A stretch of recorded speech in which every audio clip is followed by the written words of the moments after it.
नमस्कार। आचार सलील चैनल में आप लोग का स्वागत है। बिहार में चुनाव की डेट्स आ चुकी हैं और मेरे को ट्विटर और बहुत से मेल आ रहे हैं कि बिहार में क्या होगा।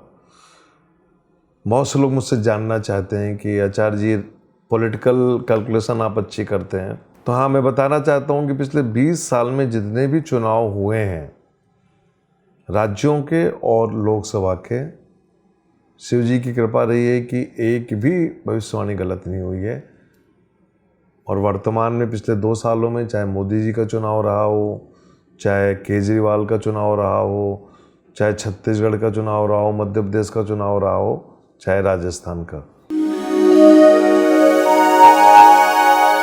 दरअसल होता ये है कि जब भी यदि कुंडली नहीं हो तो भविष्यवाणी करने में गलतियां हो सकती हैं। तो मैं कोशिश करता हूं कि एक्चुअल हॉरोस्कोप मिले, फिर उसमें कैलकुलेशन की जाए और फिर मैं अपने फॉलोअर्स को बताऊं कि भाई ऐसा ऐसा होने जा रहा है। एस्ट्रोलॉजी गाइड करती है, एक रास्ता दिखाती है। हम भाग्य को बदल नहीं सकते, डायल्यूट कर सकते हैं। चाहे वो व्यक्ति की कुंडली हो, चाहे पार्टी की कुंडली हो, चाहे देश की कुंडली है। एक एस्ट्रोलॉजर का काम होता है वो एक रास्ता दिखाता है। एस्ट्रोलॉजर कोई भगवान नहीं होता। बहुत से एस्ट्रोलॉजर जो बोलते हैं कि हम कुछ भी कर सकते हैं, वो एक अफवाह है। तो आइए चर्चा करते हैं बिहार की। 3 फेज में चुनाव हो रहे हैं। पहला 28 अक्टूबर, 3 नवंबर और 7 नवंबर। मुंडन एस्ट्रोलॉजी में क्या होता है कि जब भी हम चुनाव के बारे में भविष्यवाणियाँ करते हैं तो हम ये देखते हैं कि रूलिंग पार्टी कौन है। तो रूलिंग पार्टी में इस समय नीतीश कुमार जी बैठे हुए हैं बीजेपी के सपोर्ट से, मतलब सत्ता में भागीदारी बीजेपी की है। जब हम बीजेपी की कुंडली देखते हैं तो बीजेपी की कुंडली में, जैसे मैं पहले ही बताया कि वर्तमान समय में चंद्रमा की महादशा में राहु का अंतर चल रहा है। मैं इसको अच्छा नहीं मानता कि राहु मति को भ्रष्ट करता है। तो जब राहु मति को भ्रष्ट करता है तो रिजल्ट कुछ ऐसे ही आते हैं जो पिछले हमने सवा सालों में देखे। तो एक चीज़ तो क्लियर हो गई कि बिहार में जब चुनाव होंगे, बीजेपी की कुंडली में चंद्रमा की महादशा में राहु का अंतर है, तो ये बहुत अच्छा तो रिजल्ट नहीं देगा। लेकिन शनि का ट्रांजिट बीजेपी को खत्म नहीं होने देगा। इसका मतलब ये हो गया कि बीजेपी कुछ तो अच्छा करेगी अपने सहयोगियों के साथ। एक बात क्लियर हो गई। अब हम जाके देखते हैं, जो मेरे पास दूसरी कुंडली मेरे पास आई, वो कुंडली आई है बिहार के मुख्यमंत्री नीतीश कुमार जी की। इनका जन्म है 1 मार्च 1951 का। लग्न खाली है, दूसरा घर खाली, तीसरे में केतु, चौथे घर में शनि वक्री है, 5वां घर खाली, छठे घर में चंद्रमा, 7वां घर खाली, 8वां घर खाली, 9वें घर में राहु, गुरु, सूर्य, बुध। 9वें घर में 4 ग्रह हैं, 10वें घर में मंगल और शुक्र है। मैं इस कुंडली में सिर्फ राजनीति डिस्कस करूंगा। हालांकि इस कुंडली को मैं और डिटेल में जानना चाहता हूं, ये जानना चाहता था, लेकिन कभी किसी और एपिसोड में नीतीश जी के बारे में चर्चा करेंगे, क्योंकि नीतीश जी की कुंडली एक टर्निंग पॉइंट में आ रही है। नीतीश जी की कुंडली के हिसाब से यदि हम डेप्थ में जाके कैलकुलेशन करते हैं तो मैं ये कहूँगा अड़चन है। जब सूर्य कनेक्ट हो गया, इसका मतलब आप समझ लीजिए कि नीतीश जी की कुंडली में सत्ता को अपने दम पे संभाल पाना मुश्किल है। इसका मतलब ये होगा कि नीतीश जी की स्थिति इस समय खराब है पॉलिटिकली। दूसरी कुंडली हम जाते हैं जो कि एथेंटिक है, वो है तेजस्वी यादव। इनका जन्म है 9 नवंबर 1989। तो मकर लग्न की कुंडली, लग्न में राहु, दूसरे घर में कुंभ का चंद्रमा, तीसरा घर खाली, चौथा खाली, 5वां घर भी खाली, छठे घर में वक्री गुरु, 7वें घर में केतु, 8वां खाली, 9वां घर खाली, 10वें में सूर्य, बुध, मंगल। 10th हाउस बहुत स्ट्रॉन्ग है, बेसिक पैरामीटर। 11वां घर खाली और 12वें घर में शनि और वीनस। मैं यहाँ पे 12वें घर में शनि और वीनस को पॉलिटिक्स के हिसाब से ठीक मानता हूँ, शिक्षा के हिसाब से अच्छा नहीं मानता।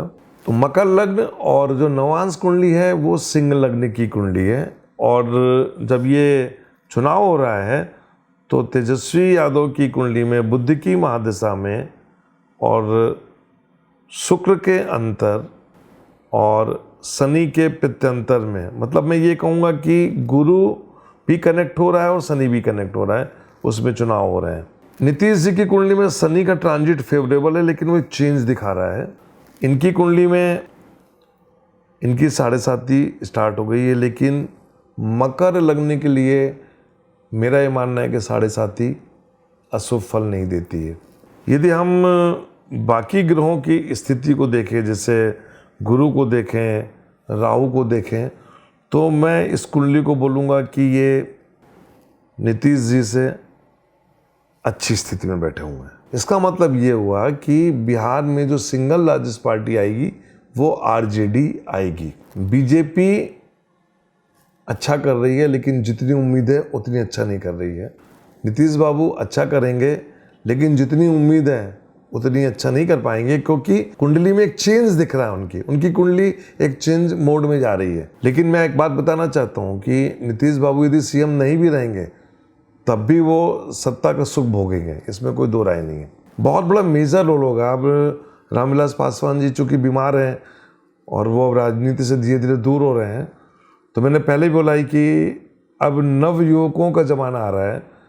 उधर तेजस्वी हैं, इधर रामविलास पासवान के बेटे हैं चिराग पासवान, तो दो युवाओं की लड़ाई होगी, बड़ा मेजर रोल होगा।